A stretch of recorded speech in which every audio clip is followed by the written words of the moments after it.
be imminent. Persons should remain alert for rapidly changing weather conditions and listen for later statements and possible warnings.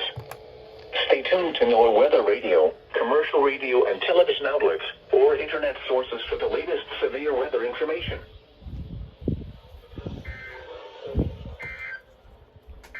Okay. Now here is the latest weather outlook for portions of north central Iowa, northeast Iowa, and southeast Minnesota. For this afternoon and tonight, scattered storms are expected late this afternoon and tonight, between 4 and 11